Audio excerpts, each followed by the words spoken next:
Douglas Hauss est persuadé que le refus de l'administration française est lié au fait qu'il soit étranger.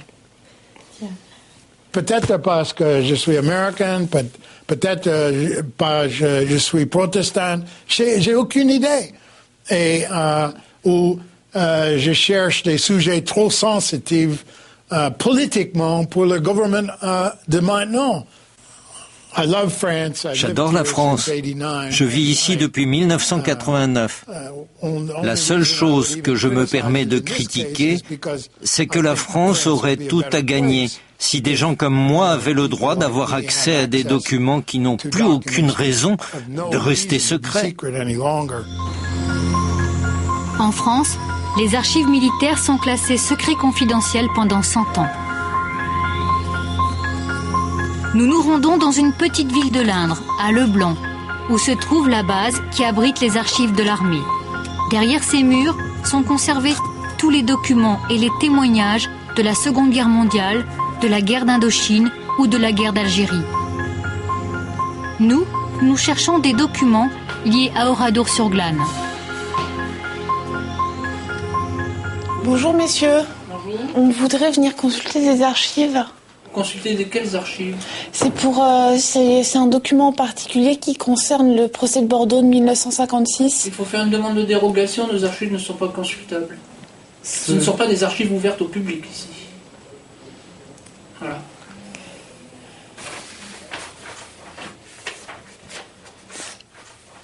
Comment vous avez connu notre adresse en fait?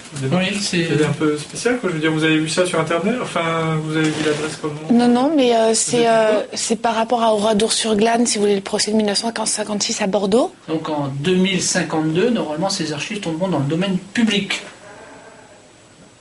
Mais pas avant. Et donc par rapport à tout ce qui concerne, par exemple, la guerre d'Algérie... C'est pas consultable non plus, pas avant un délai de 100 ans. Quand ça arrive, on peut faire des photocopies... Non. Vous avez le droit de recopier tout ce que vous voulez, mais pas question de faire des photocopies. À la main, À la main, oui. Et pas de photographie non plus? Non. Ah bah non, bien sûr que non. Non. La reproduction est interdite. Mais pour être sur puce, quoi, sur puce microfilm. Non, c'est pas microfilmé, c'est que du papier. En plus, c'est du papier ancien. Voilà. Alors je vous prends l'adresse, je vous remercie beaucoup. Je vous en prie. Et puis... Il y a que là que vous pourrez peut-être avoir satisfaction à votre demande, mais encore que je n'y crois pas. Essayez toujours. Bonne journée à vous, messieurs. Au revoir. Merci. Une fois de plus, nous repartons bredouille. Pour écrire son livre sur Oradour-sur-Glane, Douglas Hauss a finalement réussi à trouver des informations, mais à l'étranger. Il a consulté les archives des services secrets, anglais et américains. Comme lui, nous sommes obligés de partir aux États-Unis pour chercher des documents sur une page de l'histoire de France.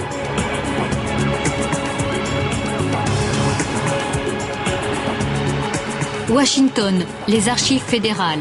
Un bâtiment ultramoderne, 5 étages ouverts au public, plus de 300 visiteurs par jour.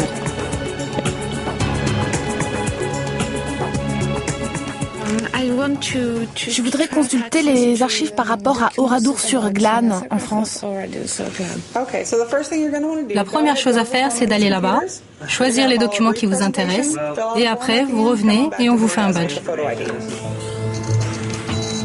Une photo, un passeport, un badge et le tour est joué. Ici, pas besoin de nous justifier ni de donner les raisons de notre recherche. Avant de récupérer les documents, petite visite en coulisses dans les magasins de stockage. 2 millions de mètres cubes de documents, tous consultables. Vous avez 36 espaces comme celui-ci dans le bâtiment. Ces 836 km de rayonnage renferment les archives de l'administration américaine, mais aussi des dossiers du FBI et même des comptes rendus de la CIA. Toute l'histoire politique américaine depuis 2 siècles. N'importe qui peut demander à les consulter, qu'ils soient américains ou étrangers. Ici, le visiteur a le droit de photocopier, filmer ou photographier tous les documents à volonté. Voilà. Si vous sortez un document de la boîte, vous mettez le marque-page à la place. Yeah, okay, thank you. Cette boîte contient des témoignages recueillis à l'époque à Oradour-sur-Glane par des GIs américains, mais aussi des notes de l'administration française, par exemple du préfet. Ce sont des documents originaux. Pour la première fois, après 4 mois d'enquête, nous avons enfin en main des archives françaises. Il existe aux États-Unis des documents plus confidentiels qui ne sont pas dans les archives. Alors, une association se bat pour rendre publiques les informations que le gouvernement cherche à cacher. Cette association s'appelle The National Security Archive. Ce n'est pas un service de l'État. Au contraire, cette association est considérée par le gouvernement comme son adversaire.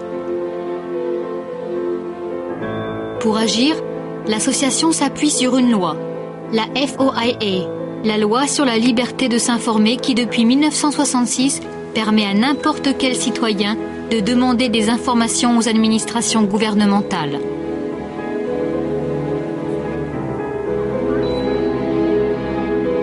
Dans les cartons de l'association, 10 millions de notes du FBI, de la CIA, du Pentagone, 40 millions d'emails provenant des ordinateurs de la Maison-Blanche.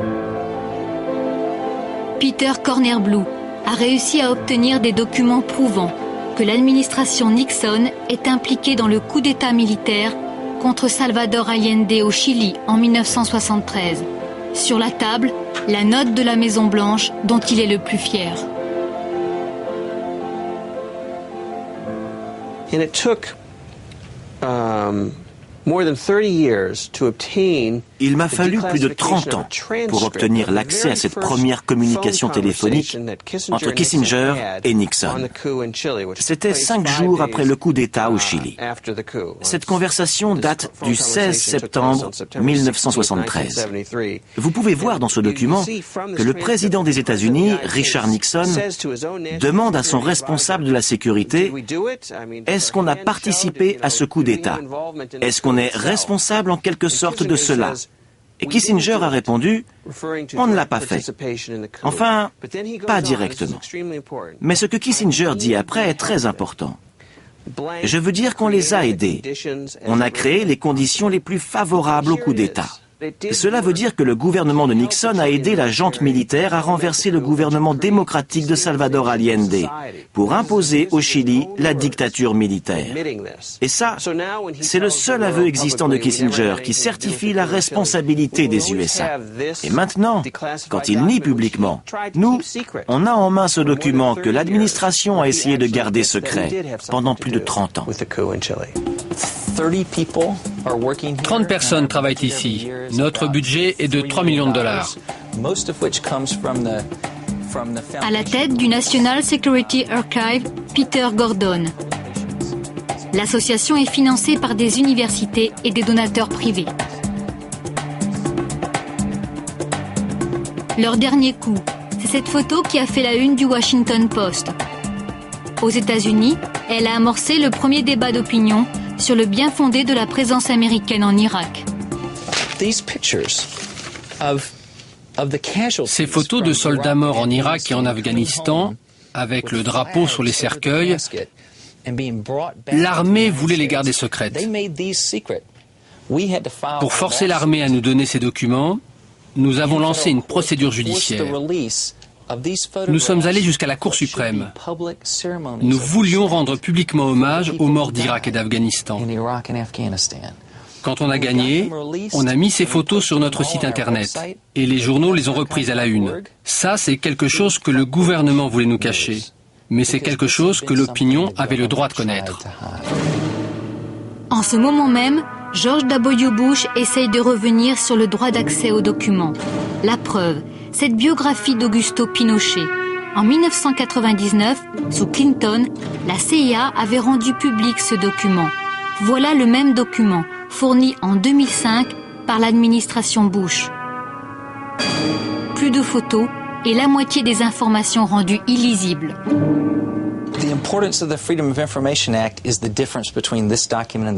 L'importance de la loi sur la liberté d'informer, c'est la différence entre ces deux versions. Voici la partie que tous les gouvernements du monde préfèrent nous donner.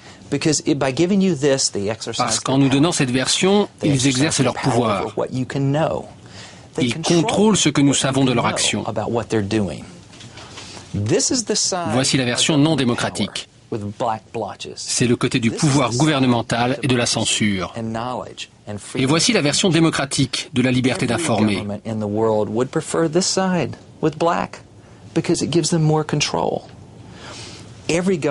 Tous les gouvernements essayent de cacher des informations car ça leur donne du pouvoir. Ce que notre association fait, c'est de vous donner le droit de savoir, de vous donner le droit de juger par vous-même, car la connaissance est le meilleur contre-pouvoir face à un gouvernement.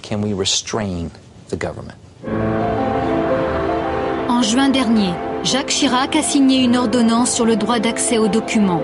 Désormais, l'administration n'est plus tenue de donner un document si elle juge la demande abusive, ou encore si elle pense que le document risque d'être abîmé. Autant de nouvelles excuses pour que l'administration puisse nous refuser l'accès à l'information. Au pays de l'opacité, la transparence n'est pas pour demain.